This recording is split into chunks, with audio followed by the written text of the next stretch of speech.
I don't really have a set like list of Agenda. topics per se or Yeah. agenda. Okay, what I do want to get into is the sleep thing that you're obsessed with, Yeah. and that you want everyone else to be obsessed with. Why can't I lay in bed until 2 a.m. and watch TikTok? Okay. Why do you not want me to do that? Why do you not want me to have fun? No, it's not. I mean, I'm all for fun. Yeah, no, it's not. It's not like something you have to do necessarily. But it's for people who want to, I guess, increase the quality and raise the quality of their life. It's for people that are sick with issues, who genuinely struggle with sleeping, whether it's insomnia, narcolepsy, and who are struggling Sorry, with. what's narcolepsy? So insomnia is the inability to sleep. Narcolepsy is the inability to sleep during the day and then the inability to sleep at night and falling asleep during the day. So you ever see people who like fall asleep Yeah. during the day, just randomly at random times? That's narcolepsy. Insomnia is awake at night and awake during the day. You can barely get any sleep at all. So other things like sleep apnea, any kind of sleep disorder, where people struggle with modern contemporary treatments, like people usually prescribe pills, doctors, their usual main mode of treatment is just through medication. And unfortunately with these kinds of issues, it's not the best approach to treat it with just simply medication, you know what I'm saying? So it's simply just like a band-aid over a deeper issue. And yeah, I mean, we can go into like the philosophy of how modern medicine kind of treats illness. I'm not against modern medicine. It's just I think it misses some things, and I'm a testament of modern medicine missing some things. I struggled with my own health issues, and I went to so many doctors here, so many doctors in the States. None of them could help me. I was just kind of just like left in the dust. And then I went through my own journey of healing myself, and then I find out so many millions of other people across the world, talk about the same issues. So yeah, we can kind of dive into a couple different things. In terms of your question about sleep, yeah, I'm interested in the sleep stuff because it's like an all-encompassing thing. Like if you genuinely prioritize your sleep health, and I'm not talking about just going to bed at a certain time, this kind of stuff. I'm talking about your light environment, like really increasing the quality of your sleep as high as possible. Dude, it's amazing. It's genuinely like you get so much more energy, better mental health.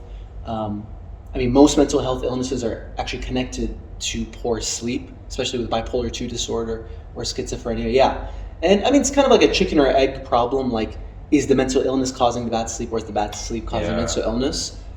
I've personally found it for my own self that fixing my sleep would, tremendously help me with my mental health issues in the past. So it's just I'm very passionate about health, well-being, upgrading the quality of my life and other people's lives, and sleep is one route there. And it's actually a great route because it's all-encompassing, as I said. It affects your physical and mental health in a very dramatic way. And the biggest testament of that is like pull an all-nighter and see how you feel the next day. Oh yeah. So that's the biggest testament of that. That's one end of the extreme. Yeah. It's not even all-nighters anymore because I'm honestly too old for that now. Yeah. But if I stay awake until 1, 2 a.m. for whatever reason, Yes. that versus me going to bed 10:30, 11 just one day, I'm a completely different person. Oh, dude, it's crazy. I'm a completely different person. Yeah. It's not even when I'm staying up late and I'm getting up and I'm driving to work in the morning. Yeah. I'm just barely there. Yeah. It's not that I'm sleepy. You could give me a bed right then, I won't sleep again. But I'm just not there. Half of me is missing. 100%. Yeah. Yeah. And it really, do you relate to this? For me, it's like even the way in which I wake up, that mood that I feel in the morning is usually the mood for the rest of the day. Usually. Like if I wake up feeling really good, it'll usually last me the whole day, that good feeling. Or if I wake up feeling good. What do you mean? What, are you controlling your dreams? Like, No, how are you no. deciding to wake up feeling good? Okay, so we can get into the method, but I want to ask you, is that the case with you? Like if you wake up feeling really, really bad and really tired, and brain fog? Does that last the entire day? I'm genuinely asking. It's not like. For me, like the wake up period, you're talking about like the first 5 seconds. Yes. Right? Like the first half hour, let's say. First half an hour. Yeah. No, actually. It changes for you. No, it changes. Yeah. So you could wake up feeling bad, and then. I usually, during the week at least, I wake up feeling rushed or like nervous. Yes, for work. So to speak. That like I want to get this done. I want to get this done. Yeah. Because I'll, especially recently, because I've been waking up earlier than I need to, I'll do a couple of chores in the morning too. Before going to work. So like there's like a longer list in my head. Okay.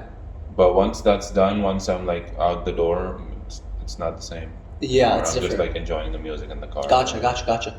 Yeah, it's just like something I kind of go through. Like I said, is usually, this isn't like a science-backed claim, but This it's is just a like, sandbag. This is a sandbag claim. Yeah. So you asked another question, I think, before that. Yeah, I was saying like, how do you decide what mood to wake up in? How do you control that? Okay. So yeah, obviously we can't 100% predict, oh, you're gonna be feeling good this morning, but there are certain biological, psychological levers you can pull to increase the likelihood of that happening. Okay, and I go through in my program this entire thing. Okay, you could first of all have your quality of light influence your mood that very same morning. So let's say, for example, before you go to bed, you're on your phone. There's LED lighting, lights all around you, and then you directly go to sleep, right? Based on, obviously, so much scientific literature, if you cut out that blue light, that artificial light in general, about maybe like an hour, 2 hours before going to sleep, it will directly affect your mood the next day, especially waking up in the morning. And it does that by affecting the quality of your sleep. How does it affect the quality of your sleep? You have these, they call them photoreceptors in your eye, okay? They're very sensitive to light, okay? And this photoreceptor communicates to your brain how much melatonin should be released. You know about melatonin, right? It's the hormone that makes you go to sleep at night. It makes you chill out. Exactly. Yeah. So melatonin, everyone knows it. It's like a supplement. People take it to fall asleep. Yeah. But that hormone turns out to be released endogenously in your brain. Like it's a natural hormone that you release in your brain. Turns out that's what makes you fall asleep every single night. You have this rise in melatonin. That's what makes you all tired and that makes you want to go to sleep. Blue and artificial light at those times will suppress the release of that melatonin. So instead of getting a nice big curve, you might get half of that curve. You might get less. Obviously, this depends on the person to person. But you'll get a suppression of the release of melatonin, which then affects your quality of sleep. So that's just one example of how... So it would affect like how deep the sleep is? Yeah, it'll affect your ability to fall asleep. You're not that asleep, you're asleep, but you're not. It'll affect your ability to fall asleep, and it'll affect your ability to go into those deep states and stay in those deep states, 100%.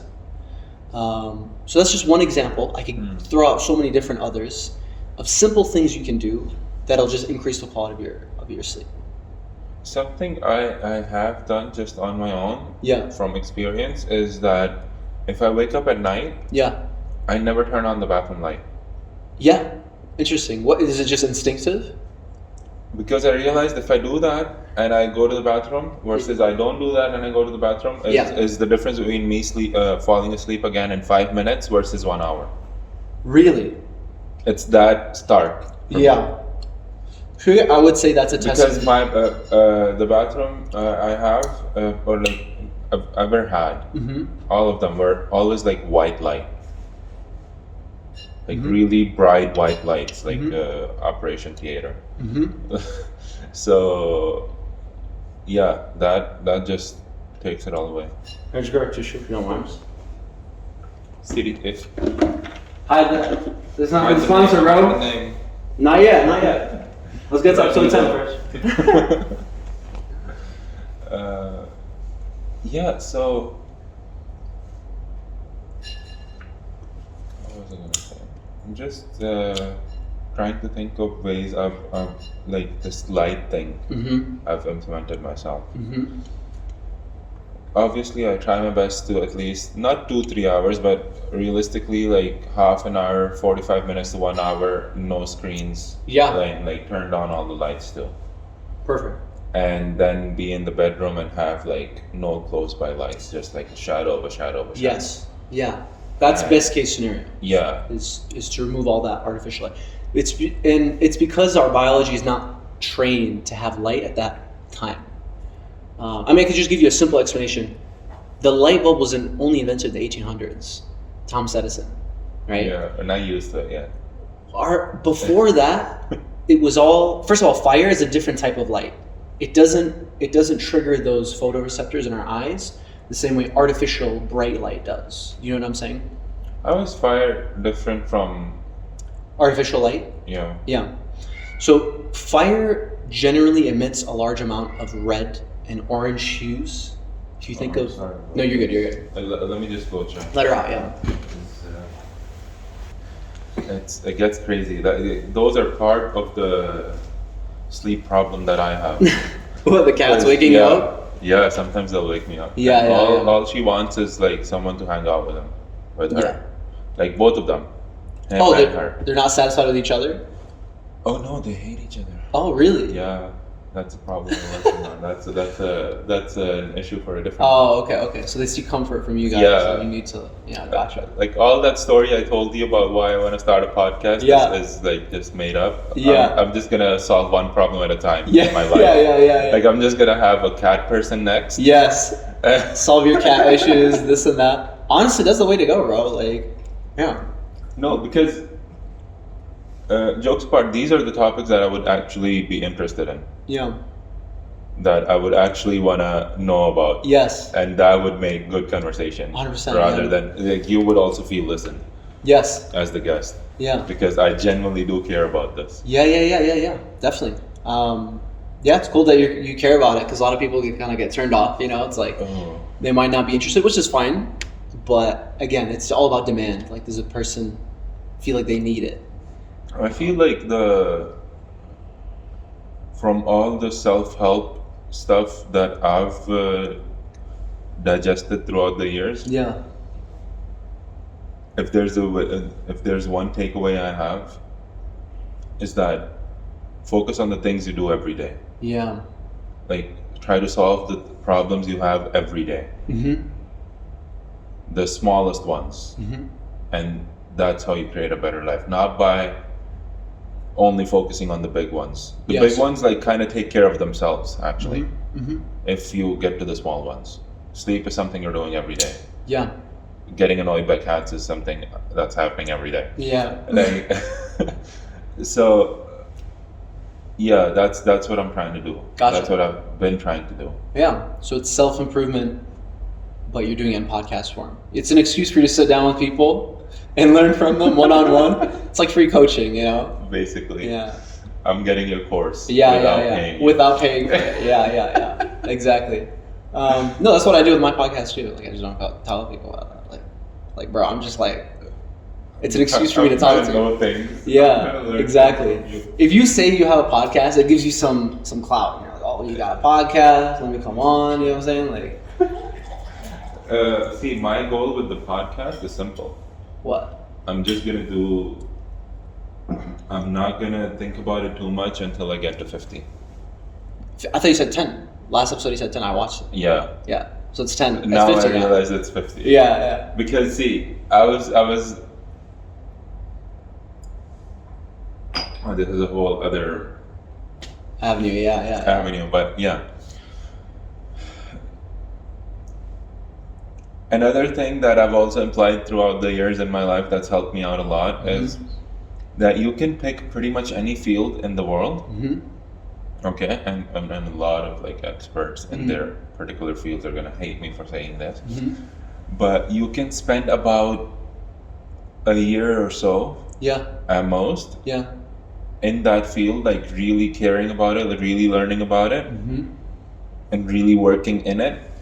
Yeah. And you're in the top 10%, like Really? throughout the world. Yeah. I have seen that over and over. Really? In so many different things. Just 1 year? Just 1 year. Okay, hear me out. Okay, let me like break it down for you in like the most common thing you could think of. Playing a guitar. Okay. How many people do you know that have like played a guitar percentage wise? Percentage wise, like that have like played the guitar once in their life. Once. Like actually tried, not just like held it and did this. Yeah. Like actually like looked at Sat down, what notes did it. mean and what how to read music. 10%. 20%, let's say. Yeah. Okay. And that too is skewed because you're in that community, right? In that community of arts and music. So let's stick with 20. Yeah. From that 20%, how many of them have practiced it for a year? I don't know. I couldn't tell you. I could tell about my own experience. When I picked up the guitar, I wasn't doing it a year straight. When you say a year, okay, you're talking about like fully committed, no job, no relationships, just like sticking to it? Not to that extent. Or well, like 3 hours a day, you're saying? Like let's say 2 hours. I'm saying like throughout the year, Yeah. you're at least thinking about it once a day. Let's keep it at that. Okay. And you're working towards it every week, let's say. Okay. You're doing some actual work towards it every week. Yeah. And this is again like not backed by anything. It's just asset backed. This is asset backed, yeah. And I'll This should be the name of your behind it. podcast, asset backed. Asset backed, yeah. I think I mean I think you can make a lot of progress, but being a master, like 1%. No, not 1%, in the top 10%. Top 10%. Oh, I see. Masters are not the top 10%. The masters that we would like pay money to go see perform, Yeah. they are the 1%. Gotcha. Oh, I see. You're saying Like the people fighting in the UFC, they're not the top 10%. They're not even the top 5%. it's top 0.1%. It's top 1.1%. How many people have like fought once in their life and gotten their jaw broken Yeah. and then never fought again? How many have joined the gym and stayed there for a month? Interesting. How many have joined the gym and stayed there for 3 years? Yeah. Oh, Like it's so easy to cut that off. yeah. So you're playing like a numbers game. You're saying It's a numbers game. Okay. It's a very simple numbers game. And top 10% sounds like it's like whoa. Yeah. Because in that statement, it sounds catchy. You're like, oh, in just 1 year, you can get the top 10%. It's like, wait, what? But then you realize top 10%, it's not that crazy. Yeah. How many podcasts alright. do you know about? Exactly. But in the top 10%, it's probably like at least a few hundred, Yeah. right? Yeah. And Definitely. So that's what you're trying to do with the podcast. You're saying like, Yeah. commit to it for a year. Your top 10% Like podcast. if every podcast that I do Yeah. is like 1% more improved and easier to listen to, let's say, Yes. than the previous one, Yeah. I'm doubling my improvement every Yeah. 100 podcasts. Definitely. Or whatever. Definitely. But that's if you compare it to the general population of the earth. That kind of skews the statistic a little bit, right? But what if you do it per capita, per podcasters? The then way I did changes. it is like only within podcasts too. So Yes. so most podcasts, like more than 50%, Fail. don't make it to episode 10. Really? Yeah. Okay. They don't make it to episode 12 for sure. Really? Okay, that's 50%. Okay. And then only about 20% make it to episode 50. Okay. So by And default, you get to episode only 50. about 8% make it to episode 100. Okay. So if you get to episode 100, you're by default. I'm hanging out with Lex numbers Ferdinand. game. You're hanging out with you're with Joe Rogan. I'm calling up Joe Rogan on video call. I'm like, hey, what's up? I ran out of DMT. Could you hook me up? Like, Could you? Yeah. Damn. That's funny. Because see, I'm joking about it, but I genuinely have done that Yeah. with different things. Like what? So one of the things I did that with is 3D printing or additive manufacturing in general. Okay, so 3D printing is of course like the visual everyone has, that like a plastic's getting melted and moving around and going up. that is a part of a bigger industry known as additive manufacturing, Mm-hmm. where normally how things are manufactured is reductive manufacturing, I think it's called, Mm-hmm. not sure, where you take a block of metal, for example, and then you cut holes in it wherever you want the pistons to go, and that's how you have an engine block. Okay? With additive manufacturing, you melt the metal or whatever material is, you shoot it like with tiny little pebbles of it in whatever different way. It's like charged like positively and the base is charged negatively, and you add only the material that you need. So of course you can get like some insane shapes that you could never get with reductive manufacturing. Gotcha. Right? So that's additive manufacturing in essence. And I had worked with in additive manufacturing in plastics, like the normal one that you can think of, with the what's it called, like stone, for the lack of a better term, or like rocky one. I forget what it's called. And also resin. Okay, so like proper figurines and stuff made out of resin. And I spent about a year within Kuwait looking around. I could not find a person that had worked with all three. It was me, my colleague, and my boss. Wow. And I knew more than my colleague and my boss in some aspects. And then I was like sanding the pieces, like the bigger ones, and painting them with base coat and painting them with colors. Yes. And I could not find a single 3D printing person that had done that. Yeah. Like at that time at least. Yeah. And I was there for like a year and a half.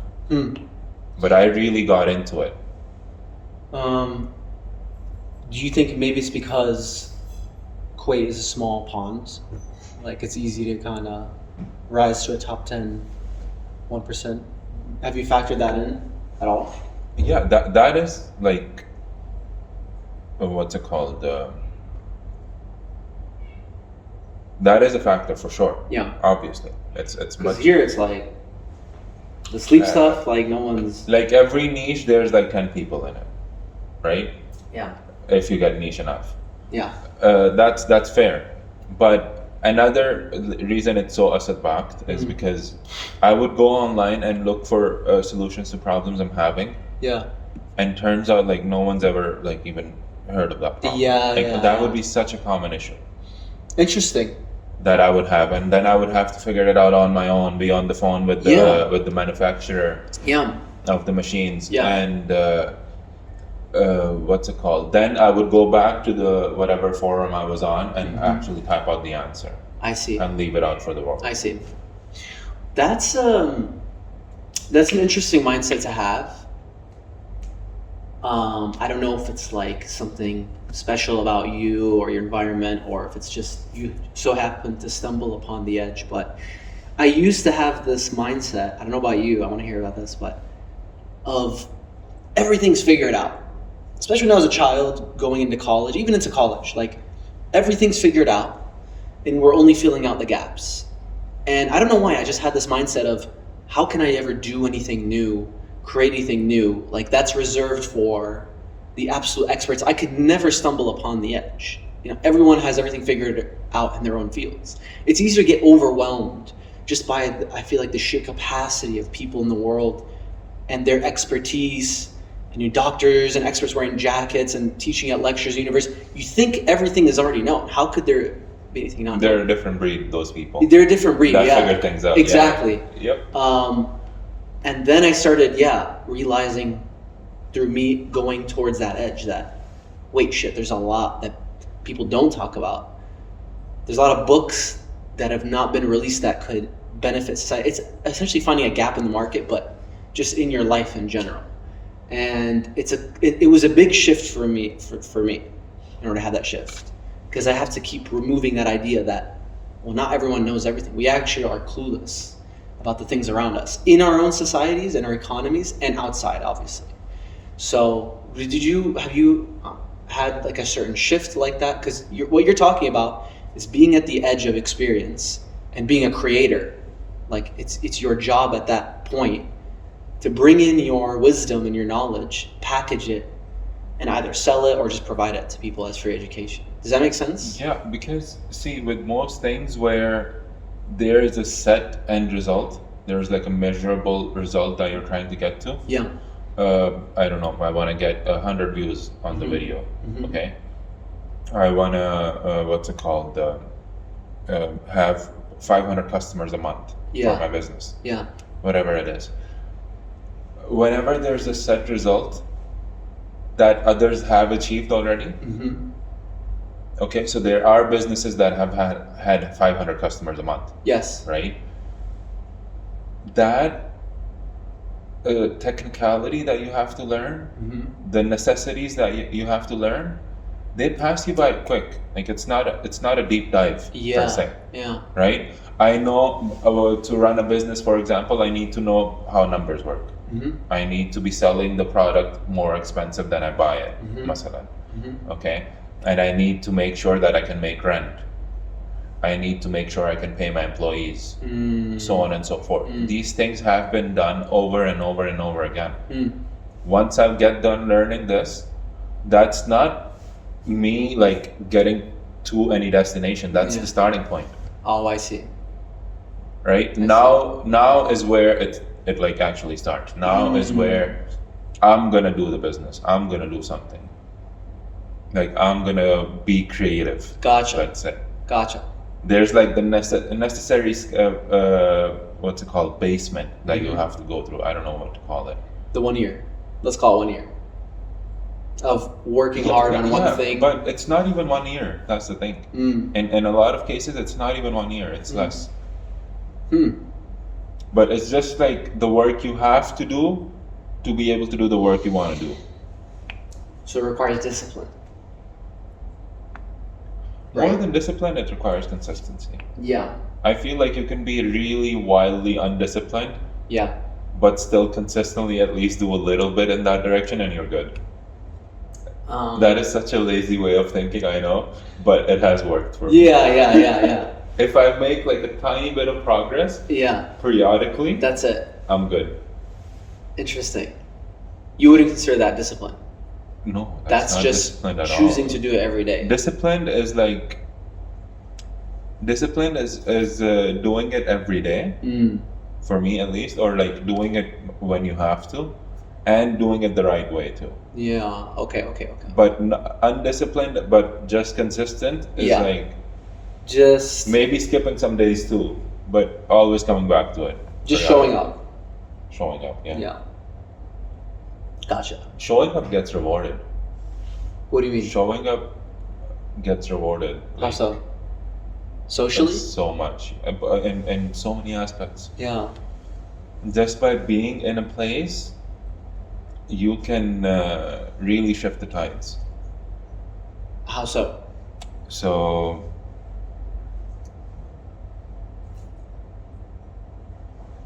wait, I want to phrase this better. Take your time. This is Asad's podcast. Asad back. We don't have a name TM. anymore. Asad back TM.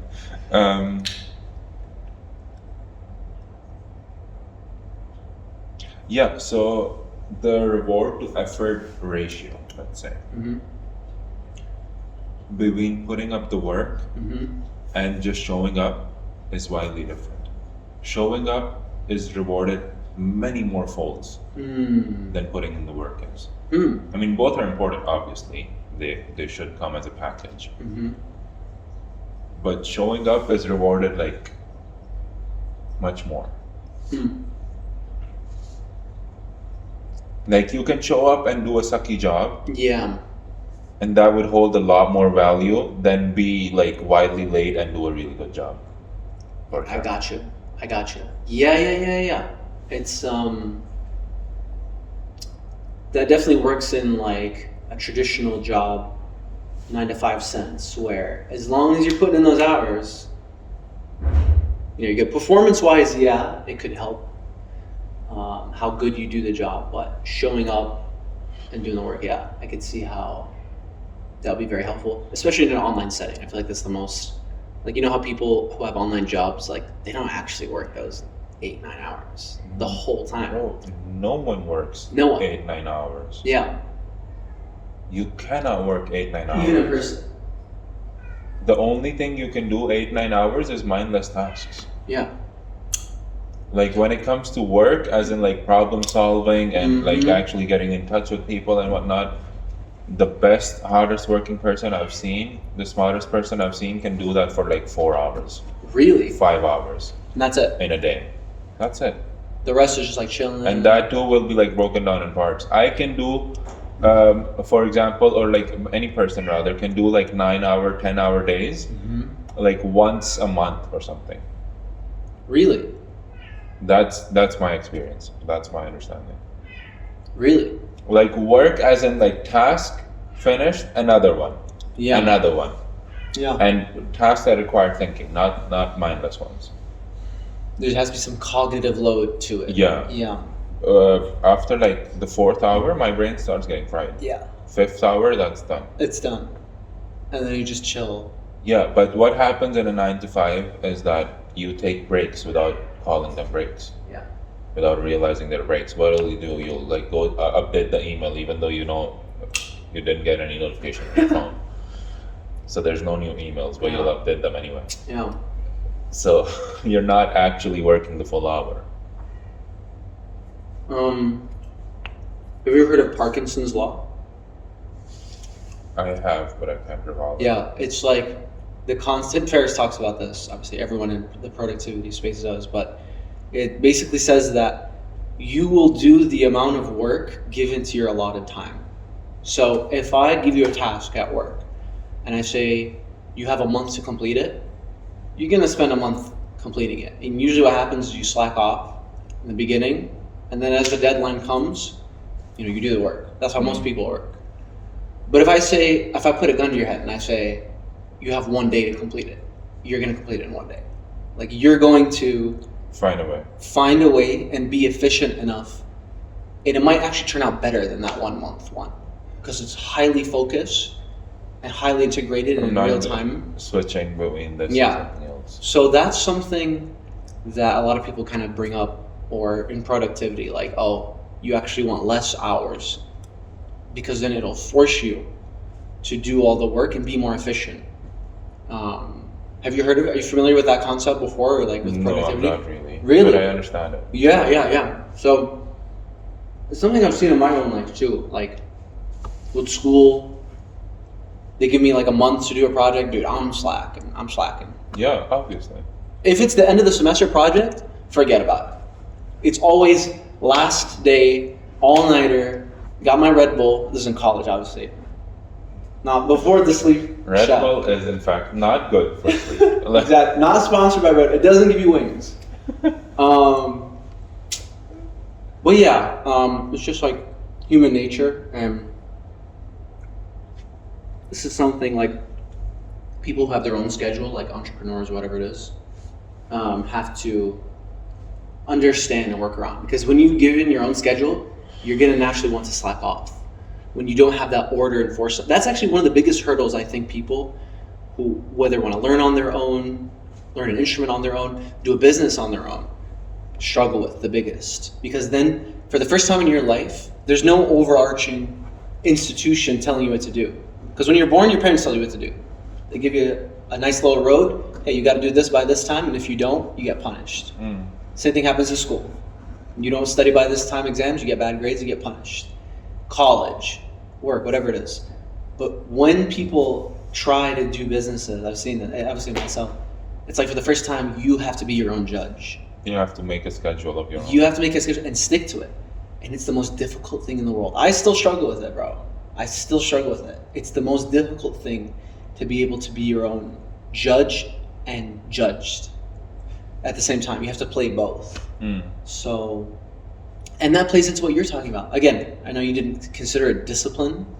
You said consistency, but that's the bare minimum. Like, imagine if you were actually disciplined and did that year. Yeah. You'd be top 5%, or maybe even more. So I guess it's kind of playing into what you're saying, but yeah. It's definitely, and this thing happens with animals too. When they're given tasks, they will act at will only when absolutely required. It's like an instinctual thing, with like food. You know what I'm saying? Like, so it's just like the way we're designed. We try to put in the minimum amount of effort yes, possible. And evolutionary speaking, it makes sense. Why? Because you're an organism that's constantly trying to save energy. Yeah. Exactly. So your brain's always thinking, what's the most efficient way I can do this? The best way I can do it with the least amount of energy possible. Mm-hmm. And yeah, that's the thing is, you have to kind of override that, or it can become a problem when you're trying to complete a task, I guess. Yeah. You asked about fire, the difference between fire and artificial light. Yeah, let's get back to that. So I don't want to without going too deep in the weeds, like fire emits red light, okay? And this red wavelength of light is actually very calming to your body. Those photoreceptors in your eyes don't get triggered. So I could have lots of red light in general, and it won't affect that release in melatonin, right? So if I sit next to a campfire at night or I light some candles, that's okay. Calming. It's so calming. It doesn't have the same effect as these artificial lights. These artificial lights, LED lights, screen lights from your phone, your laptop, emit blue light. And that specific wavelength... That makes a lot of sense. Yeah, so that specific wavelength does affect those photoreceptors. Okay, in my head, I thought it was the idea of candlelight, or the idea of a campfire and what's embedded in your brain. Yeah. And what happens around a campfire and what happens when there's a candlelight. That was calming. Like conditioning, but I association. didn't, conditioning or association. Yeah. Exactly, yeah. But I didn't know it was the light itself. That's a complete biological effect. And obviously there's randomized controlled clinical trials to prove it. This is what science is all about. It wants to separate the subjectivity from the objective biological effects. And there's a very strong biological effect, bro. So we should light candles in the house? Definitely, before going to sleep. Wait, isn't that toxic? Too? I mean, natural. I mean, that's a whole other realm. Yeah. So it's either lungs or sleep. No. Is what you're saying. Essentially, that's what it boils down to. Yeah. I'm not a lung doc. I'm not a lung specialist. Yeah. Or a... No. No. Yeah. Obviously, preferably it would be natural. Some type of wood.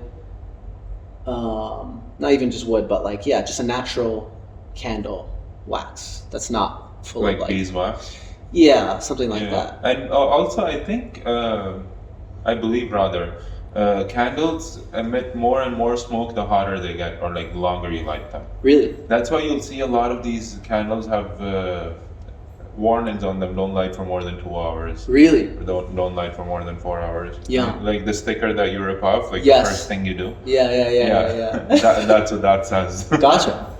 That's certainly a hazard that has to be dealt with in its own matter, but in general, in a safe space, take into precautions. Yeah, and that makes all the sense in the world, because red is the opposite of blue. Yes, on the spectrum. On the spectrum, yeah, dude, the spectrum of light and how it affects your biology differently is so interesting, bro. Literally, just the color of light, the wavelength that's emitted, will affect your biology in a different way. I mean, the red-blue is just one example. The effect of green light, the effect of all these different types of full spectrum light which comes from the sun, how it affects your body. It's super interesting. Okay, here's something I'm wondering, and tell me if you know anything about it. Does light have any effect on blind people? Yeah. Completely blind people, Yes. not the ones that are legally blind. Yes. How does that work? Okay. So I'll tell you a story. So there's this doctor, his name is Dr. Samer Hattab, right? In the United States. I think he's at UC Berkeley or at Stanford, UC Davis, something like that. I forgot which university exactly. But, and this other professor with him, Dr. Ignacio Provencio, they basically discovered this cell in your eye called IRPGs, intrinsically photosensitive, IPRPG. Intrinsically photosensitive retinal ganglion cells. That's the acronym. It rolls right off your tongue. I know, yeah. So in the word intrinsically photosensitive, retinal ganglion cells. The reason why they mention intrinsically photosensitive was before this discovery, they thought that every cell in your eye was used for visual, kind of the visual apparatus to see. But turns out that's not the case. There are intrinsically photosensitive retinal ganglion cells that are sensitive to light, even in blind people. So this is the test that they did, that people who are blind can set their circadian rhythm with the amount of light that they see. Even though they don't consciously see anything, they still have cells in their eyes that perceive the light. And the body's like releasing melatonin or like not releasing it based on it. Exactly. In blind people. So that's the biggest, yeah, exactly. It's pretty cool.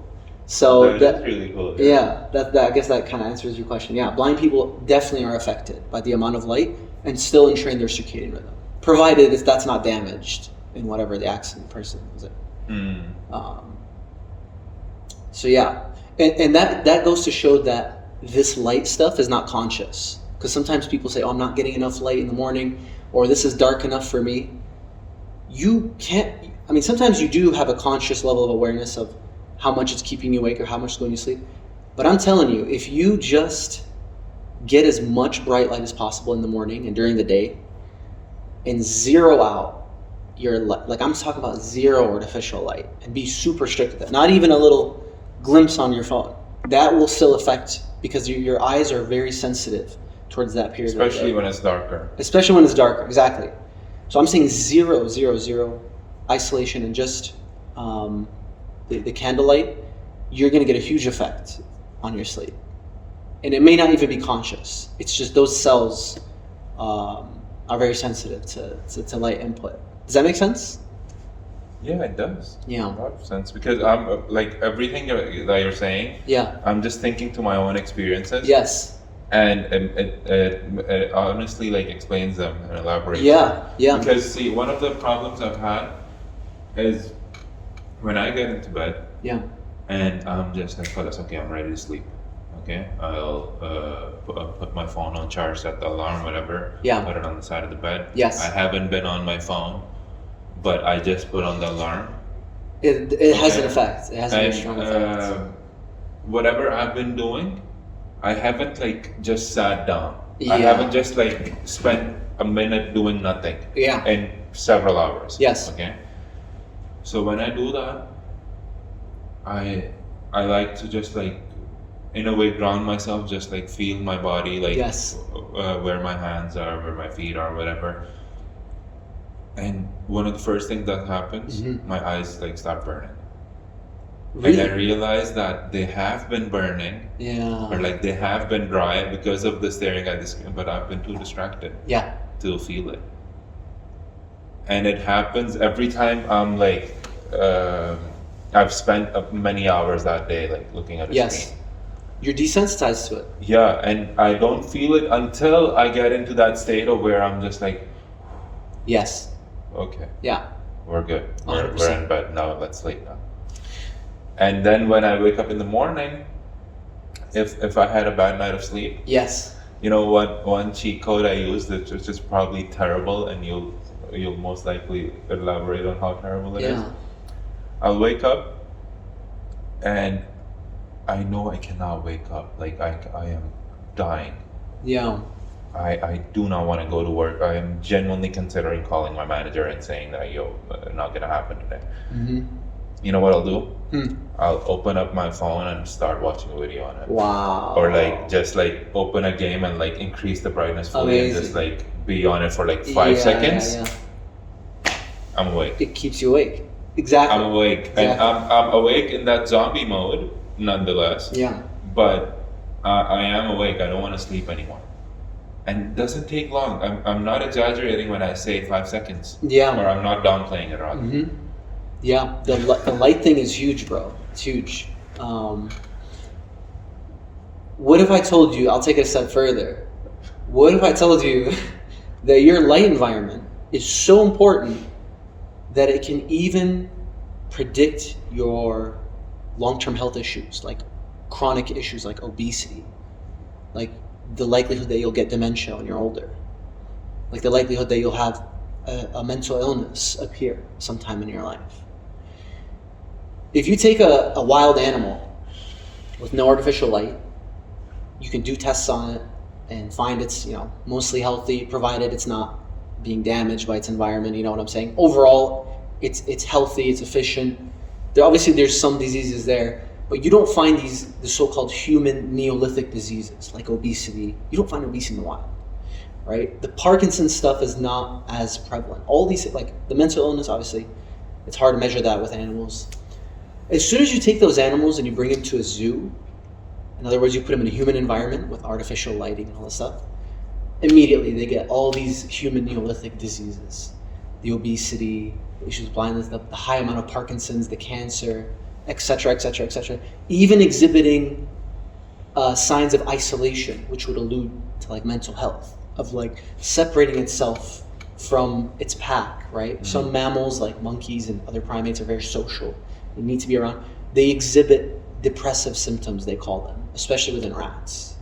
Just by changing, obviously, okay, so I'm not referencing a specific study, I'm referencing just animal studies in general with zoology and how they bring in animals into zoos. That's not the only factor. They're also feeding them a certain diet. There's so many different factors. Yeah, I was going to push back on that a bit. Yeah. I feel like the two biggest other factors are probably, one, they're not moving around as much. Definitely.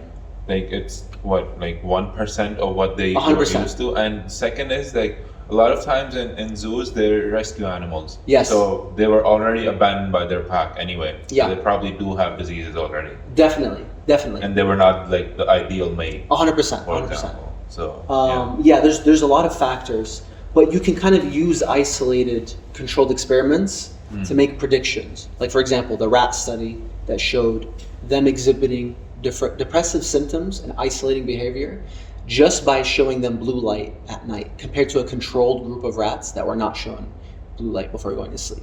So there's those studies, there's other studies you can kind of see the effect and group them, and then obviously there's the human studies and say, okay, there's a very strong effect of light because it affects your sleep.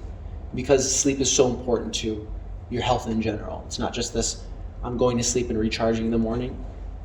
The processes that are happening to you for your immune system, your cognitive health, your mental health, physical health, it's your metabolic health, it's crucial. It's non-negotiable.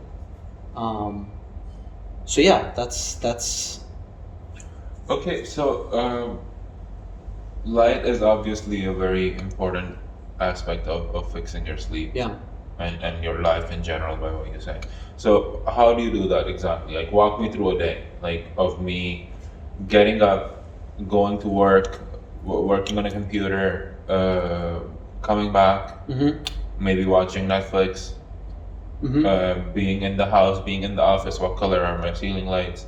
Like walk me through that. Like Sure. What is the norm and what's the ideal?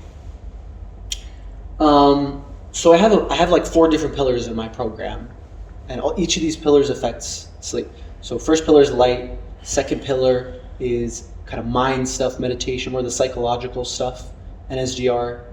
Third pillar is food, and then fourth pillar is temperature, because temperature is huge. Temperature is huge. Yeah. So if we were to focus on light, I would say get as much morning light as possible to entrain your circadian rhythm. Go outside for a walk, 5, 10 minutes, 15 minutes, whatever it is. Make sure you get as much natural light into your eye. And what is that, first thing in the morning? First thing in the morning, as soon as you wake up. And that's to set your circadian clock, to tell it, hey, this is the time I want to be awake. It'll predict that you will wake up the next day or the next couple days at that same time. And then you want as much light as possible during the day as well, because that also anchors in your circadian signals and communicates to your body that. And again, that has to be natural light. It can be artificial light. It doesn't have to be natural light, but it's preferably you would want to get natural light as opposed to artificial light. But I can't just not acknowledge you. Hi. Hi. How are you? Good, alhamdulillah. Nice to meet you. Nice to meet you too. Yeah. So sorry for interrupting. You're good. You're good. No worries. See you guys. See ya. Bye bye. Make sure you get a lot of light. Alright. I'm gonna keep that in. Yeah. Just keep it Sorry in. about that. No, you're good. Yes. And then you obviously, there's certain things like watching the sunset, which like is a natural biological input to help you go to sleep as well. Yeah, so it turns out the low solar angle of the sun affects the type of spectrum of light that reaches your eyes. Okay, it's just because of the way the Earth is positioned and its atmosphere with the sun. So if you think of like the sun in the middle of the day coming down on you, it has to pass through that atmosphere. And as it passes through the atmosphere, it diffuses a lot of the light. Okay, not all of it, but some of it, okay? But if you think of the way a sunset is angled, it has to pass through more atmosphere. So the shorter wavelengths of light, like the blue ones, get diffused out, which means you have a more concentrated amount of red and orange light. Okay, so that specific hue is actually a signal to our biological That systems. golden hour. Golden hour, exactly. That's why the sunset is colored the way it's colored. But it gives a signal to our biology, and it can actually help. There's peer-reviewed science showing that it can help offset some of the negative effects of blue light at night. So prevent your eyes from being as affected from blue light at night, and anchor your circadian rhythm further. Anyways, so that's sunsets. No, that's It's so interesting, yeah. that is real interesting. Yeah. It's like we're designed that way. We're designed to like live outdoors or Yeah. like be outdoors. We kind of are. And then when the sun sets, it's like, hey, like get back in now. Yeah. Like the monsters are coming out. Definitely. You know, like I mean, some animals are nocturnal. Their circadian rhythms are different, right? Like no, rats I mean are for nocturnal. us, Definitely, like, yeah. those are the animals that are the most dangerous to us, like a jaguar or whatever. Yeah, You know, like Definitely. they're gonna come out now, so you better get Definitely. to hiding. Like this is the time to sleep. This is 100%. you're done with work now. 100%. Oh no, We jinxed it, bro. We jinxed it. Yeah, we're back. I'm gonna pull up with the stick. Yeah, so we had to take a break, Yeah. and you're now eating a stick of butter. Yeah. So I'm doing like. You want to talk about that, or are we? Yeah, just I mean we ignore can that? if you want to. It's up to you. I think whatever the previous topic was is like, yeah, It was we right can, clear, yeah. Yeah, so I do like a ketovore diet. It's like being in ketosis / carnivore diet. I started doing it because I was going through an autoimmune disease, an illness, and I was searching for ways to overcome the symptoms of this disease. And as soon as I did the carnivore diet, it completely alleviated most of my symptoms. And then I do some digging and research, found out I'm not the only one. This happens to so many different people. Why did you start doing it? How come you started it? Why did I start? Because I had an autoimmune disease. No, I mean like what led you to starting the carnivore diet, and why not like anything else? Anything else? I was just experimenting, and I saw somewhere that the carnivore diet can help with chronic fatigue, which I was going through something called. I mean, I wasn't fully diagnosed, but it was. Like we don't have to get into that if you don't want. No, it's all right. Yeah, I'm fully I'm open with this, transparent with it. Fibromyalgia, essentially, all the symptoms of fibromyalgia. Where it's like imagine. So chronic fatigue is one. So I'd have such low energy. I said like, it was difficult for me to do simple tasks without feeling overly tired. Like I need to rest for the rest of the time. So imagine just like this extreme amount of fatigue, brain fog. So I couldn't think clearly, no matter what I did, no matter what I ate, or no matter how much time I slept, all these different things. I just had this intense amount of brain fog. I couldn't think straight. I could barely even communicate with people. It's almost like I felt like a vegetable. I felt like I had like Parkinson's or dementia. This is how people describe it. So yeah, low energy physically, low energy mentally. So cognition was very low. My ability to recall things was very low. And just like pains all over my body, but specifically the back of my head. I had this headache that just never went away. Something wrong was happening to me, and no one could give me a solution. I went to all the doctors here, not all, but I went to a lot of neurologists, mental health professionals, cardiologists, you name it. I went through the whole list. Same thing in the United States. and they couldn't give me an answer. They kept doing a scan, and the scan would come out fine. They'd be like, "Oh, you're fine," and they'd always be like, "Oh, you just have some anxiety. Go for a walk or something." And I'm just like, "Bro, I'm pretty sure this is not what I have. Like, I have like a very serious issue." So yeah, this is just part of my story. Like, this is why I do the service that I do. It's a journey of becoming your own health practitioner, learning these things yourself, learning about the body, and practicing and experimenting yourself, and becoming your own healer. And that's essentially what was my story. I had to just like overcome it myself, do the research. I mean, I was like, it was like, you ever see A Beautiful Mind, where he puts like the pictures up on the wall, and he's like, you know what I'm saying? I'm not saying I'm like a beautiful mind, but I was doing that kind of, I had to go through that kind of like research, you know, where I was just like connecting the dots and shit. But instead of solving a crime outside, it was a crime in me. And yeah, it was part of my journey. Carnivore diet was one of the biggest levers I found. And yeah, it's anecdotal evidence, meaning it's just N equals 1, it's just me.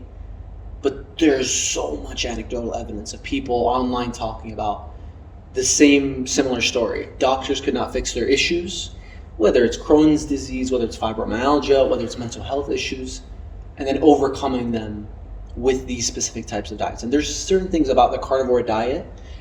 It doesn't have to be carnivore, it's just keto. It seems to be the state of ketosis that you're in.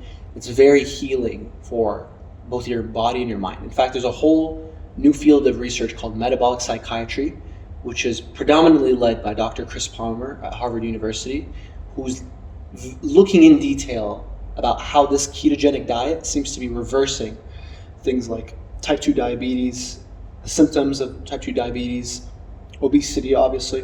So that's physical illnesses, autoimmune illnesses as well, but also mental illnesses. So people with schizophrenia have been shown to put their symptoms into full remission, or most of them into remission, through a dietary intervention like the ketogenic diet.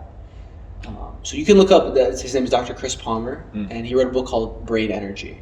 There's very new research that's being done, and it's exciting, but it's not being applied in the medical field yet, because we're still stuck to this mechanistic, I'm going to give you a pill, you know what I'm saying? Like, oh, the scan says you're fine, you have to go somewhere else. You know what I'm saying?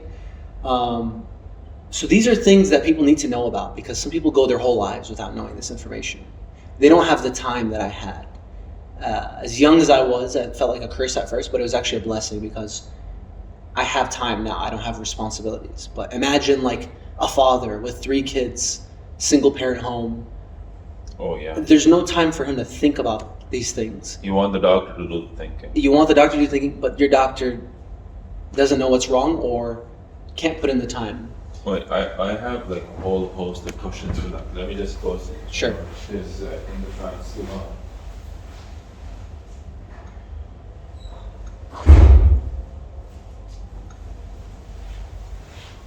Yeah, I've been having to worry about the audio a lot.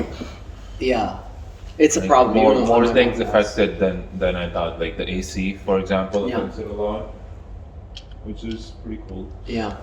Yeah. So, how much of that is just removing carbs Mm-hmm. versus seeing like ketogenic. what changes to make to your microbiome? Yeah. So. Like a lot of people say that you need to get back on yogurt. Like Mm-hmm. people just kind of collectively decided, I think, 10-ish years ago that dairy isn't a cool thing anymore. Right? I know. Yeah. Myself included. Not 10 years ago, but I think like second year of uni, right around that. Because until the first year, I was the kind of guy who, if I was getting stressed out about something, I would go to the fridge, grab cold milk, and pour myself a glass and just like calm down. Mm-hmm. And now, I don't know. Now it's the devil. You could put a gun to my head. I can't drink a glass of milk anymore. Yeah, the conditioning is crazy. It is insane. It's insane. So what's happening there? Like both of these things. Like which ones? Ketosis obviously is just the removal of carbs, right? Yeah, it's a state where you don't have any glucose into your system, which is the microscopic version essentially of carbs or sugars. They break down into glucose. Your cells use that as energy. Instead of that, it's ketones. which are mainly generated by large amounts of fat in your system as opposed to glucose. It's a very natural state. In fact, it's the same state that you're in when you're fasting, right? So it kind of ties in this theological aspect of it that, well, when you're fasting a month for Ramadan, you're actually in ketosis most of the time. Until Maghrib, and then you eat like And then 5 you eat. kilos of carbs. Yeah, that's true. But you're still entering that state of ketosis. And you can get a lot of the health benefits from it in that sense. So being in a ketogenic diet is just long-term fasting, but you can run off of fats as fuel. It's not just that metabolic state that your body goes into dramatically changes like how your cells operate and how they heal. I'll make it short. Dr. Chris Palmer talks about this. He says in his book, he talks about it. When you're in a ketogenic state, your mitochondria, which are the powerhouse of the cell. Powerhouse of the cell. But it turns out to be much more important, right? So I'll preface this. Okay, so mitochondria turn out to be vital for creating your neurotransmitters, right? So dopamine, serotonin, epinephrine, all of these different neurotransmitters, turns out, need to go through mitochondria. So if your mitochondria are not functioning well, that's going to affect your neurotransmitter levels. So that's the mental health story of things, on how this connects to mitochondria. And then, turns out mitochondria is also important for things like stress hormones, your glucocorticoids like cortisol, adrenaline. These things have to go through mitochondria. If your mitochondria are not working, functioning properly, your stress hormones are all over the place, okay? And that plays into physical disease and so on and so forth. So basically, the way the ketogenic diet helps your mitochondria is it initiates two processes. The first one is called mitochondrial biogenesis, which essentially just means creating fresh new mitochondria. New, functioning properly. Imagine a new engine that's slick, it's not dirty, you know what I'm saying? It's brand new, and it's working really well.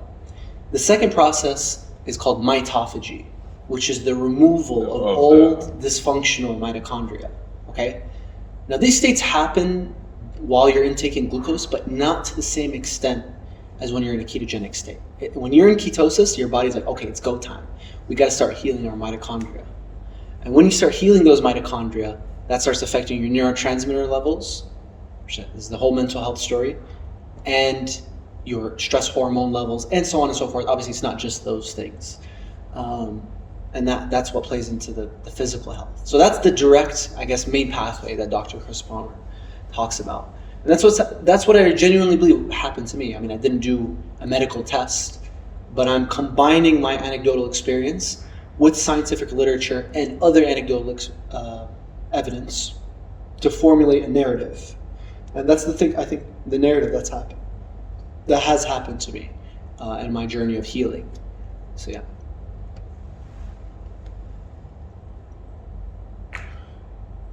When it comes to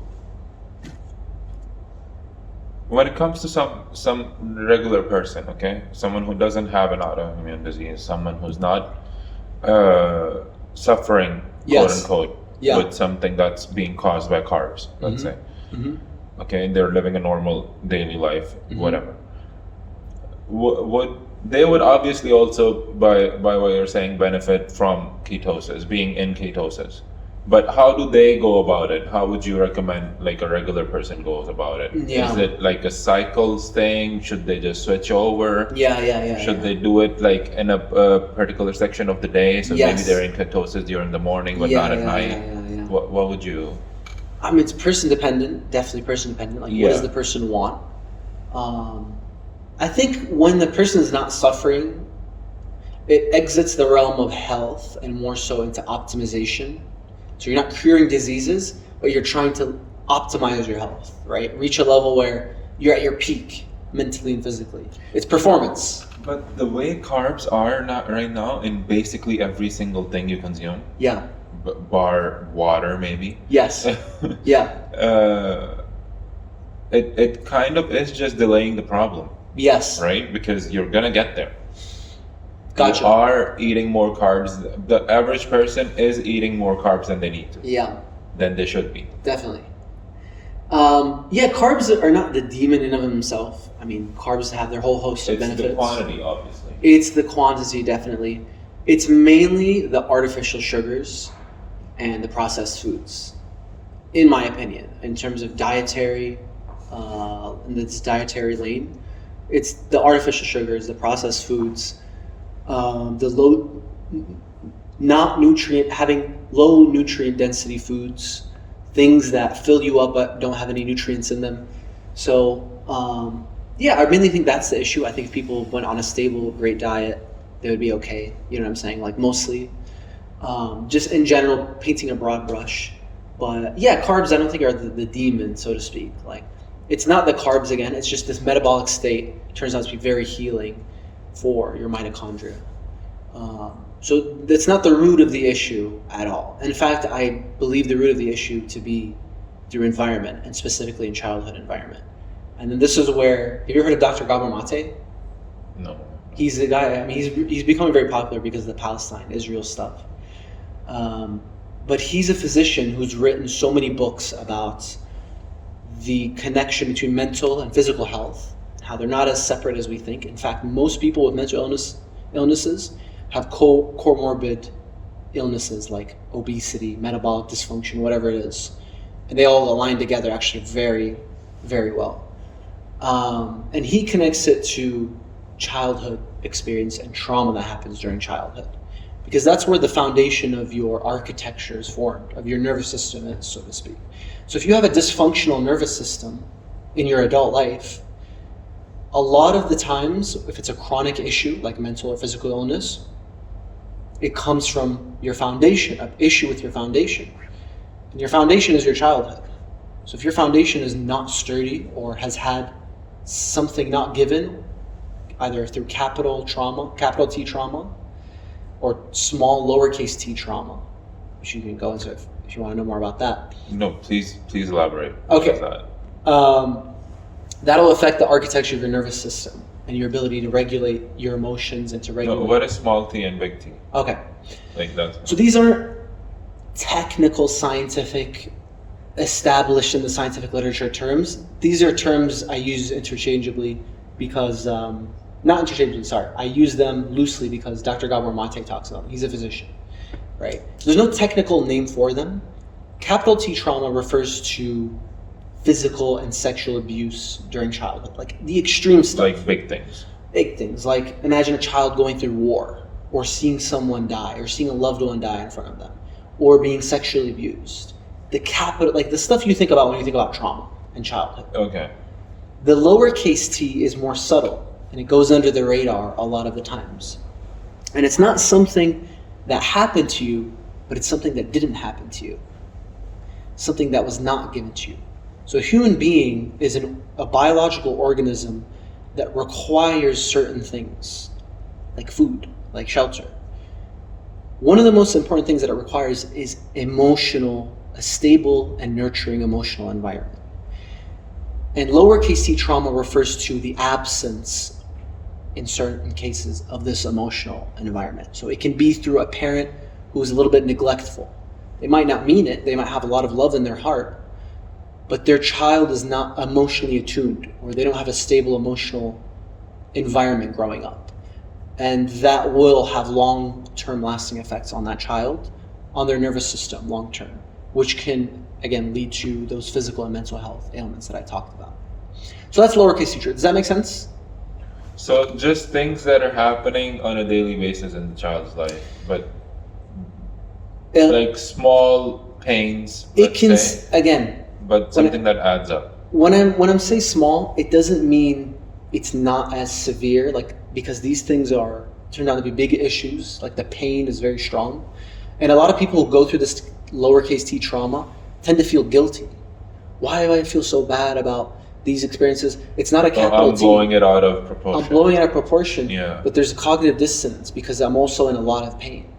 And the truth is that those experiences can be just as damaging, the lowercase t trauma. But because it goes under the radar, people don't recognize it for what it is, or they feel guilty about it. But it's very painful, and a childhood's emotional environment is one of the most important things. It's just as important as food. Yeah. And there's evidence, again, I could throw things to support my argument. There's this experiment done by this psychologist named Harry Harlow, and he wanted to test a monkey, and he gave the baby monkey two surrogate mothers. One mother was providing food and water, the other one was providing warmth. And essentially you could abbreviate it as like love and like this emotional kind of thing.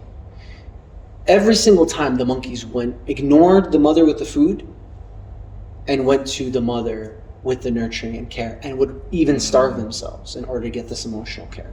So that just shows you that's just one line of evidence showing the power and the importance of love in a child's life. They'll go to the ends of the earth to get this love. Obviously, food is important, this physiological level that you need to satisfy, but it can't be understated how important a stable emotional environment and emotional attunement is for children. Biologically, psychologically, spiritually, socially, in every aspect. And then once they grow up, obviously, especially young adults, Yes. that's where you see a lot of what we call mommy issues or daddy issues. Yeah, or That's what's coming out. or mental illness, Yeah. or physical illness. Like a person might have fibromyalgia, or issues, or these long-term chronic issues with their body, and no one would think to connect it with their childhood trauma. But it turns out there's a very strong correlation. And Dr. Gabor Mate, if you're interested in this, I would check it out. He writes entire books on this. Without going full conspiracy nut and against big pharma. Yes. I wanted to bring this up earlier. My biggest single problem, which I will fight anyone for, Yeah. With the healthcare system is when I go in. Mm-hmm. For example, let's say me and my wife, we both go in for the same exact problem. Okay, God forbid, we're both sick with the same exact symptoms. Yes. Okay, we have a headache and the temperature's kind of high, completely normal stuff. Mm-hmm. The only way they would slightly differentiate what they give us, Yes. if they do, is based on weight. Yeah. But if you spend 5 minutes with me and 5 minutes with my wife, just having a conversation, Yeah. you'll realize we're barely the same species. Yeah. So if I wanted to go to the gym, Yes. and build giant muscles, and my wife wanted to do the same thing, the coach would never tell us to do the same things. Nope. If we wanted to run faster, for example, Yes. we would not be doing the same things. If Yeah. we wanted to lose weight, we wouldn't be Yes. doing the same thing. If we did at the start, then we'll realize they're wrong. And then you can apply it to basically anything, mental or physical. You would never prescribe the same thing for me and my wife. No. So why the hell is the doctor doing that? Yeah. Because it's not, and maybe this is something that'll go away on its own once technology advances enough where Yes. you can just have personalized medicine Yeah. that's specifically designed for you. Yeah. There's just a vending machine of sorts Hopefully. where there's all these different Yes. chemicals, and you go describe your illness, whatever, Yeah. and it pops a pill Yeah. exactly for you. Yes. Keeping in mind your weight, your blood test, Yeah, or whatever, yeah. even your childhood. Yes. And obviously that makes a difference. Of course we're not gonna have the same level of recovery with the same medicine. No. No. It doesn't take a lot of thinking to get to that conclusion. Definitely not. But like you said, most people don't have the time. Most people don't have the time, exactly. Even doctors themselves don't have the time. But yeah, it's, you don't have to be a conspiracy theorist to say that. Not at all. I feel like people are so black and white. You're either a full square who believes everything medical institutions tell you, or you're a complete wacko conspiracy Alex theorist. Alex Jones. Who predicted 9/11, by the way. Who predicted 9/11. Which is I mean- freaky. That is such an unsettling video to watch. Yeah. Wait, this is where I'll break the third wall. Go look up The fourth wall, I think. fourth wall? Yeah, but I guess it's Yeah. third wall because it's, I don't know. I don't know either. Anywho, Go look up Alex Jones predicting 9/11 on YouTube and then come back. Yeah. That is an unsettling video to watch because he goes into like a bit too much detail for my comfort. Yeah. It's like The Simpsons, you know? It's like The Simpsons, Yeah. like multiplied by and Yeah. Yeah, there's a lot of things he predicted. I think Joe Rogan talks about him predicting Pizzagate or this like cult. yeah. But then again, he's also predicted 700 things that didn't That's true. happen. Yeah, he couldn't predict his trial against the Carolina shooting or whatever. The stuff he got in trouble with. He didn't see that one coming, bro. He definitely ain't no mind reader, bro. No, he's not. Like, but he obviously like knows things that the general public don't know sometimes. Yeah. Like it's as much as I like to make fun of people like that, and I do. Yeah. It is unsettling Definitely. how much stuff he's accurate about. 100%. 100%. Like he definitely knows more than the regular person, that's for sure. Like Yeah. props to him. Yeah. But he's just like a bit too far gone. And I guess you would be. Like once you go down that path, In the Matrix? once you really go down that path, Do you not mean- in the Matrix. Yeah. I mean, like once you find out about like how, like a lot of these big corporations, like they keep lying all the time, Yeah. and like how governments lie all the time, Yes. and how they have the so many unfair practices, Yes. and they completely uproot and destroy people's lives 100%. without giving it a second thought. Once you go down that route, Yeah. and you like really start digging into it, like obviously like everyone's gonna look Definitely. a suspect. 100%. This is a big problem in science, is funding, and if a certain experiment gets funded by something, you could just look into Kellogg. You know who John Harvey Kellogg was? He's like a guy, you know about him? Yeah. He's like the guy who created I the know this, cornflakes. but I want to hear it. Complete freak, was like just like a maniac and religiously. Like he was heavily against sexual experiences. He would experiment in castration, in trying to stop this sexual urge to a very vehement level. I mean, it was very extreme. He created cornflakes, the way the story goes, in order to lower the sexual urges of people, but children specifically, and funded all these scientific experiments to support his cause. Because if you go to these results that came out, and I think this was early 1900s, I'm pretty sure, if my memory serves me right, the bottom of these experiments, scientific experiments, peer-reviewed scientific experiments, funded by Kellogg, got through the system, influenced the whole culture. All of a sudden, breakfast cereals was like the most important part of the day. Most nutritious. It's literally just sugar. It's literally, bro, it's like, it's nothing. It's just, yeah, sugar with some... Actually, no, he was against sugar. It was his brother. Because Kellogg cornflakes, you think of it, that doesn't have any sugar. It was his brother, or his stepbrother, I think, who came up with the sugary brand. Because he was... Kellogg still like has a lot of carbs. No, carbs, but added in sugar. He Yeah, was added against in it. sugar. Yeah. It doesn't Yeah, matter. there's a documentary we can watch. You know, go watch it if you want to know about it.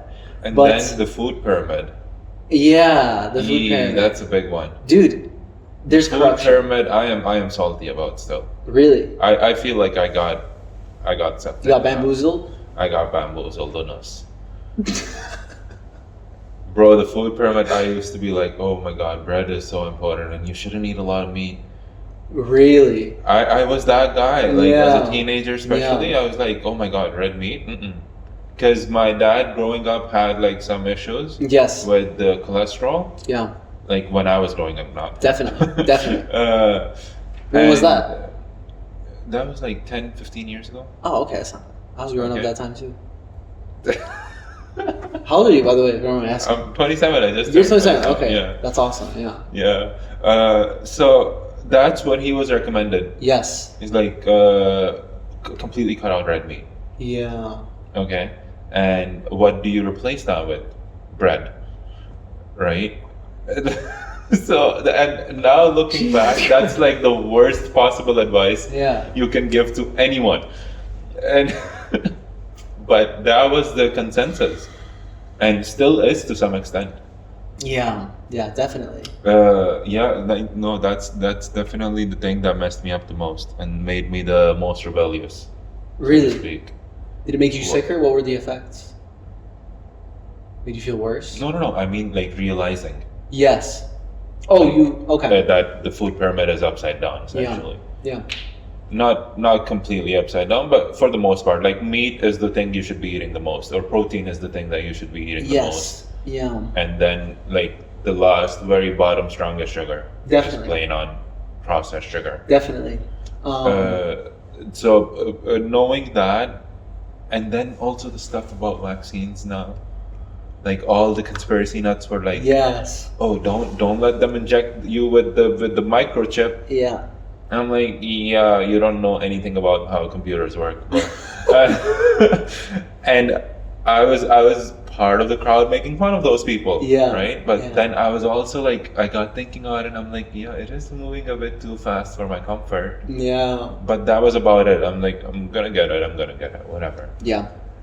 And now you're finding out that AstraZeneca is like banned in half of Europe because it was causing all these problems. Tell me about that. I don't know about that. This happened like a couple of weeks ago. So there was like and this might be highly inaccurate, but Yeah. but definitely Yeah. something got proven that AstraZeneca is not good. It's a vaccine. It's one of the vaccines, For I COVID. think. Yeah, for COVID.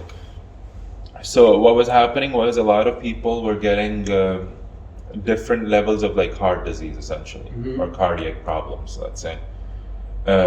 Top of which, or the most common of which, was like heart palpitations. Myocarditis. I think Yeah. that's what it's called. Yeah. Mhm. So the number one symptom is like just palpitations, and you don't know why. You get tested for everything, and nothing's wrong. Okay, you get I scanned for had that. everything, I and had that. nothing's wrong. Sorry, continue.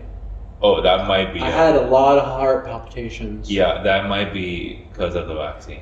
Okay, continue. Hate to break it to you.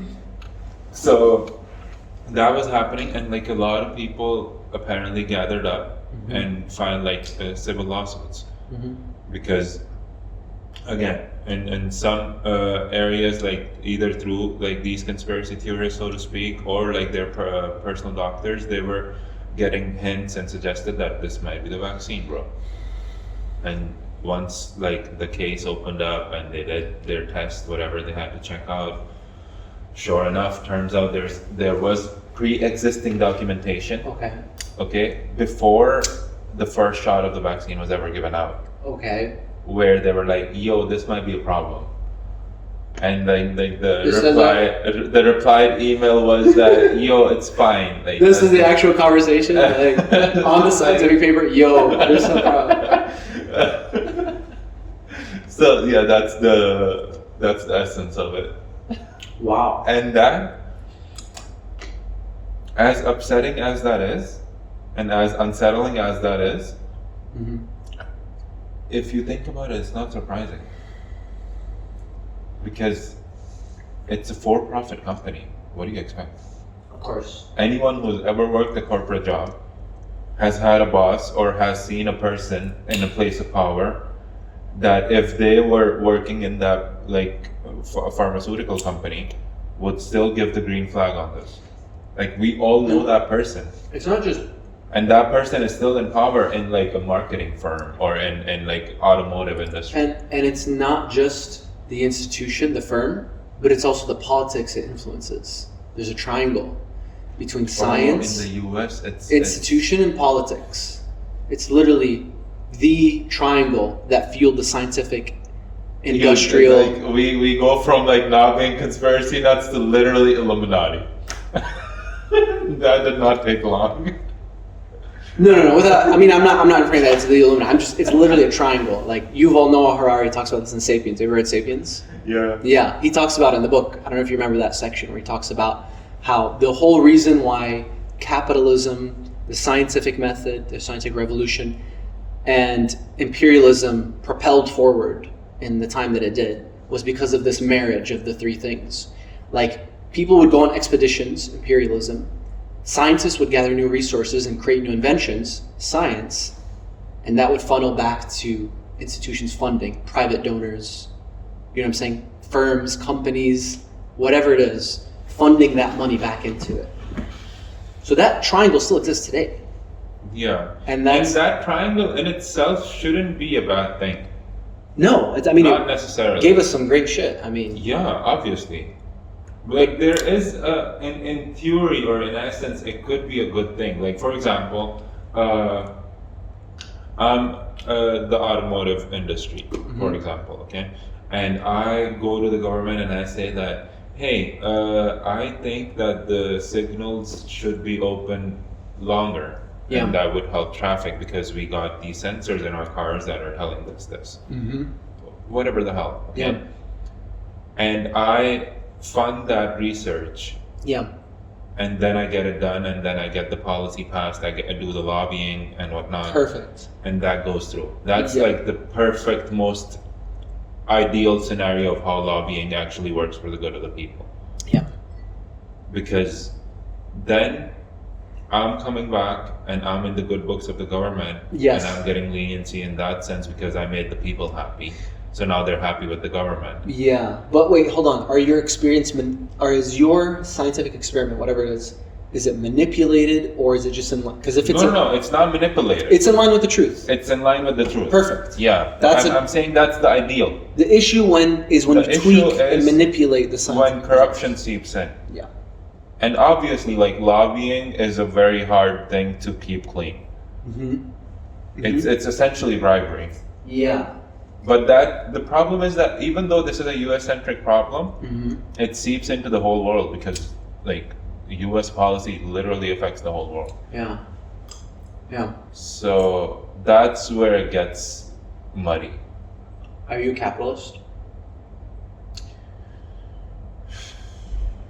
What's your stance? Are you a Marxist? I'm You commie? neither. I'm neither, honestly. Okay. I see the benefits of capitalism. So you're soci. I see the appeal in socialism. But I'm not sure.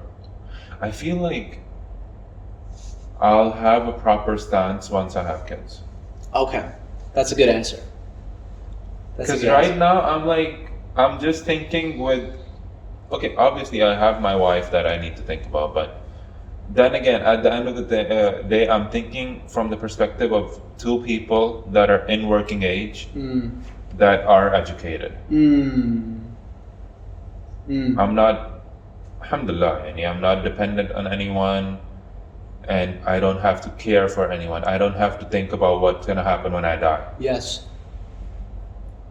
Except for with your wife and stuff. Yeah, my wife is going to be sad, but like she can feed herself. Right? Yeah. Like, as mean as that sounds, This is true. right? Yeah. Like, But a kid can't. Yeah, a kid can't. Like my parents, like if they were like really old and did not have an income, for example, Yes. that is something I would have to worry about. That is something that might push me towards socialism. Let's say. Right, but then again, coming at this age, I'm putting in hard work, and the more work I put in, the more I should get rewarded. The more I should get rewarded. So it's like quite individualistic in that sense. Yeah. But then again, also, I don't trust an institution with more of decision making. I want to do as much decision making affecting my life as possible. Yeah. So there's like an aspect of anarchy in there too. Because I want to decide what my family looks like, how they live. Definitely. So it's not really set in stone in just one box. My ideology. It depends on your circumstance. It depends on my circumstance, obviously. Yeah. And that's why I feel it's really important and something that should be happening more commonly, but sadly that's not how the world's designed right now or operating right now, is I believe people should move to different countries and different regions of the world throughout their life. Like a digital nomad? No, not necessarily. Just switch jobs. like work a job for 5-6 years in one country and then like have another full-time job in another country. Why? To have different experiences? To have this different experiences and also live somewhere that aligns more with where you are in life. What about family? The tribe? Grandparents, parents? Yeah, see, you keep visiting them Throughout the summers. throughout the summers. Yeah, but you're not there. Something, but you still gotta like make your own life anyway. You gotta leave the nest. Yeah. You know, we're too as a society, I feel like we're too married to the idea of having a home base. Really? Yeah. Are you speaking from experience? Is your life like that? No, I haven't been like that, but I've seen the problems it creates. Being stuck in one place? Being stuck in one place and being like really attached to a place. Like how? So, for example, an apartment that you've rented for 10 years, 15 years, the place you call home. You get downstairs, you say hi to the neighbor, you go to the shops, everyone knows you, all of that good stuff, okay? I feel like it skews your view of reality. It has its advantages, obviously, and maybe that's a good thing to do for some people. But if you have that, I feel like it limits your ability to actually move somewhere else ever, or like actually get out of there ever. Because once you have that and then you go to a new place, it'll be like, yo, this is horrific. I want to go back into my safe space. Because see, the what would you say? Like the baseline niceness or kindness that's out there in the world. Okay. Your perception of that baseline will get skewed when all you're doing every single day is running into people that know and love you. Yeah. So when you encounter that baseline again, you'll like just step back, like because that's hostile to you at this point. Yes. That's not baseline. That's not like a positive number or zero. Yeah. That's a negative number. Yeah. And that's where the new experiences are. That's where the learning is.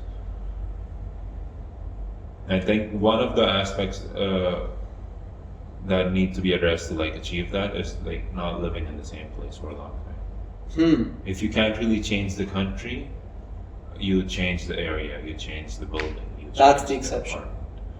Because there's a counter argument saying the reason you stay in one area is not to stay stagnant, but to go so deep, your roots spread into the community and so on and so forth. You start being involved in community activities and politics.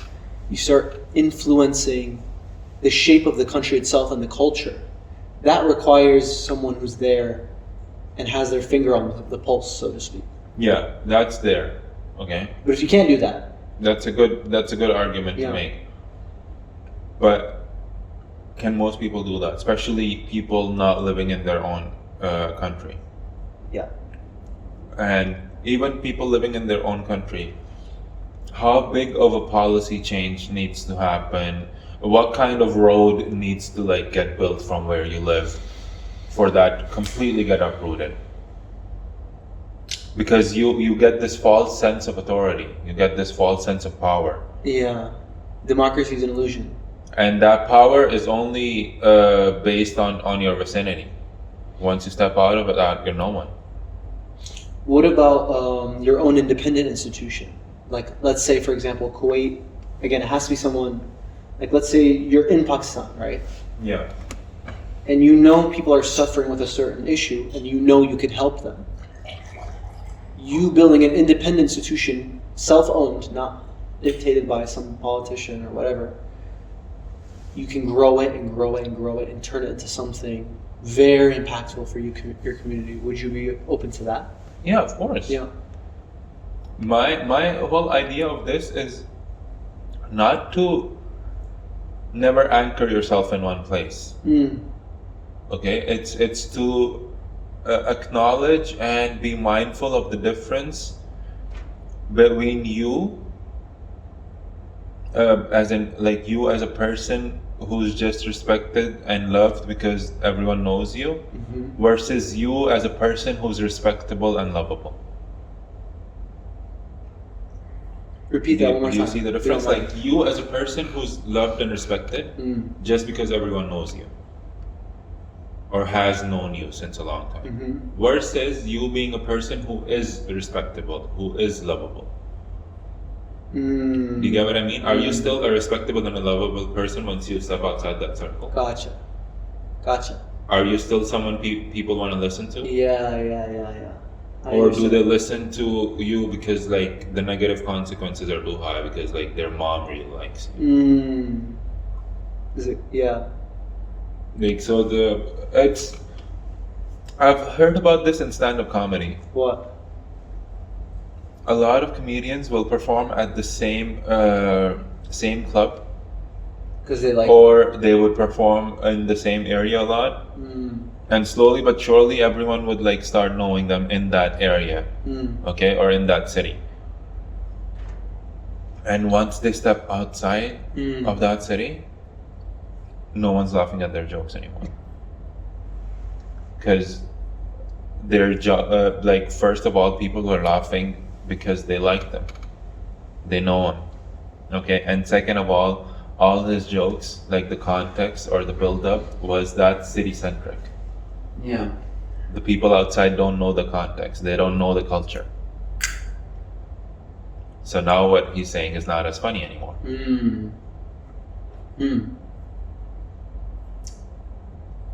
Are you big into stand-up? Stand-up, yeah. Really? Stand-up. Are you big into Santa Claus? Are you a big Christmas guy? No, not really. No, no, but with stand-up, yeah, somewhat. Not so into it. But we talk about. See, I'm saying this out loud for the first time. Obviously, you can tell. It's a safe space. You can say it. This is a safe space. It's my sofa. Yeah. See, when we think of new experiences, when we think of learning things, when we think of like changing our lives, so to speak, okay, gaining new things, gaining new knowledge, we think of going to different places. Yeah. We think of talking to new people. Novelty. In general, okay, but those are the two main aspects. Like first and easiest is talking to new people, Yes. okay. Yeah. So this is just the next logical step of it, of like actually moving somewhere and staying there, because now everyone's new. Gotcha. Your You need- taxi driver's new. You need new experiences. Yeah, your boss is new. Your subordinate's new.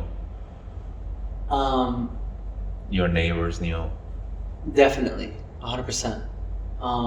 But that novelty can be accessed. Again, Not for everyone. It's not for everyone. Yeah. What I'm talking about. definitely. And it depends on your job. I mean, a lot of teachers do it that I know of. Teachers live in certain areas for very long times. It gives them an excuse to travel. I don't know. I think the sound of traveling to new places sounds really fun now that I'm young, but I feel like when I'm older, I'm gonna want to be like, okay, I want to like establish my roots somewhere or something like that. Yeah. See, but isn't that an ego thing? Because in a way, I'm also talking about this to try to kill your sense of bigness, your sense of like I see. Yeah, that I mean something. definitely. But that can be experienced in different ways. I could go and start a new skill that I suck at, where I have I don't know. Yeah, I think the answer in general is novelty. Yeah. Because- Uncomfort, or having a beginner's mindset. Discomfort, yeah. Yeah. Because the older you get, the less you want to try new things anyway. Yeah. And this just adds to it. But then again, like that ego aspect of like, oh, I live in a place like everyone knows me. Everyone says hi to me. Yeah. Like if I get onto a fight here, like there's gonna be 30 people that show up. Yeah. Yeah. Are you planning on traveling? I always am. Really? Yeah. Moving? Moving? Yeah. Yeah, no, not something I want to talk about. Okay. And put up. No, I can't. Right, yeah. I'll probably even censor that question. Yeah. Because, yeah. Gotcha. But no, I feel like we